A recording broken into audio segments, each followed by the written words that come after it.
Sony ক্যামেরাটা কিন্তু সবারই খুব পছন্দ। আমারও কিন্তু সনি ক্যামেরা খুব পছন্দ।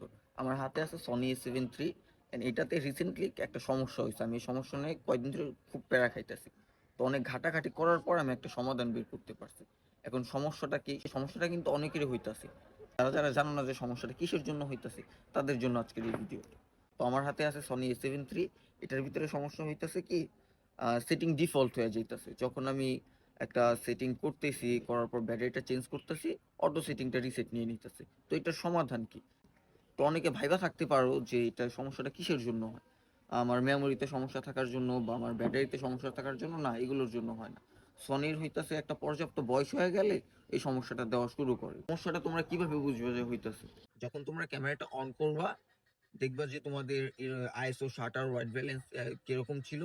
তোমরা তখন তোমাদের মতো চেঞ্জ করে নিবা। তোমাদের মতো চেঞ্জ করার পরে যখন তোমাদের দরকার হবে যে ব্যাটারিটা খুলার সাথে সাথে কিন্তু একটা নতুন ব্যাটারি লাগাইলা, তখন দেখবা যে আইএসও শাটার কেলভিন যা যেরকম ছিল সব আবার আগের মতো হয়ে গেছে। তখন তোমরা চিন্তায় পড়ে যাও যে আমার ক্যামেরার কি হইলো, ক্যামেরার তো কোনো বড় ইস্যু হয়ে গেল কিনা। এটা তেমন একটা বড় কোনো ইস্যু না। তো এটার সমস্যাটা হইতেছে কি, সেটিং ডিফল্ট হয়ে যাইতেছে, বারবার সেটিং রিসেট নিয়ে নিতেছে।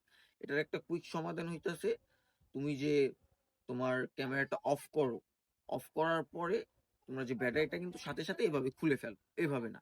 মিনিমাম তোমার ক্যামেরাকে 10 সেকেন্ড টাইম দিবা যখন তোমরা ব্যাটারিটা চেঞ্জ করবা। কারণ যখন কিনা তুমি বডিটা অফ করো, তখন কিন্তু বডি তোমার যে সেটিংটা করো এটা কিন্তু সেভ করতে পারে না, এর জন্য বারবার সেটিং ডিফল্ট হয়ে যায়। এর জন্য মিনিমাম তোমরা যখন ব্যাটারি চেঞ্জ করবা, ক্যামেরাটা অফ করার পরে 10 সেকেন্ড মিনিমাম টাইম দিবা। এটাই হইতেছে এটার কুইক সলিউশন। তো যারা ভাবতেছে এটা অনেক বড় সমস্যা, এটার কোনো বড় সমস্যা না, তোমরা এটা নিয়ে প্যারা খায়ও না। এটা একটা বয়স হয়ে গেলে, ক্যামেরার বয়স হয়ে গেলে এই সমস্যাটা দেয়। এই ভিডিওটা বানানোর উদ্দেশ্য হলো, যাদের আমার মতো এই সমস্যাটা হয়েছে তাদের একজনেরও যদি আমার এই ভিডিওর দ্বারা উপকার হয়, এটা আমার জন্য ইনাফ, আর কিছু লাগবে না। যদি আপনাদের অন্য কোনো আদার্স কোনো সমস্যা থাকে, আমাকে কমেন্টে অবশ্যই জানাবেন। আমি যতটুকু পারবো এটার একটা সলিউশন আমি দেওয়ার ট্রাই করবো।